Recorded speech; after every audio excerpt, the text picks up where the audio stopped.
Hi friends, നമ്മൾ ആഗ്രഹിക്കുന്ന പണം എന്തുകൊണ്ടാണ് നമ്മുടെ കയ്യിൽ എത്താത്തതെന്നറിയാമോ?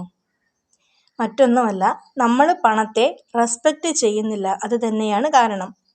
ഇപ്പോൾ ഉദാഹരണത്തിന് പറയുകയാണെങ്കിൽ, നിങ്ങളുടെ പേഴ്സിൽ നിങ്ങൾ പൈസ വെച്ചിരിക്കുന്ന രീതി എങ്ങനെയാണെന്നുള്ളത് നമുക്ക് നോക്കാം.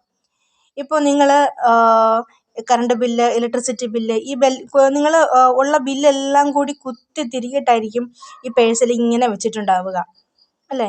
അപ്പോൾ കോയിനും എല്ലാം കൂടി ഇടകലർത്തി ഇങ്ങനെ ഇട്ടിട്ടുണ്ടാവും. അതിന് പകരം നിങ്ങൾ ഈ ബില്ലെല്ലാം ആ പേഴ്സിൽ നിന്ന് മാറ്റി പേഴ്സ് ക്ലീനാക്കി പറ്റുമെങ്കിൽ ഒരു പുതിയ പേഴ്സ് വാങ്ങിക്കുക. ഒരു നല്ല പുതിയ പേഴ്സ് വാങ്ങിച്ചിട്ട് ആദ്യം 500 രൂപയുടെ നോട്ട് മുകളിൽ വെക്കുക. അതിനിടയിൽ 200, 100, 50.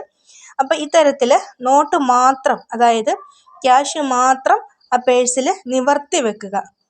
എന്നിട്ട് ഓരോ തവണയും നിങ്ങൾ പൈസ ചെലവഴിക്കുന്ന സമയത്ത് താങ്ക് യു യൂണിവേഴ്സ്, എൻ്റെ കയ്യിൽ ക്യാഷ് ഉള്ളത് കൊണ്ടാണല്ലോ എനിക്ക് ചിലവാക്കാൻ പറ്റുന്നത്, താങ്ക് യു യൂണിവേഴ്സ് എന്ന് പറഞ്ഞിട്ട് നിങ്ങൾ ആ പൈസ ചിലവാക്കുക. തീർച്ചയായിട്ടും അടുത്ത തവണ അതിൻ്റെ ഇരട്ടി ക്യാഷ് നിങ്ങളുടെ അടുത്തേക്ക് എത്തുന്നതായിരിക്കും.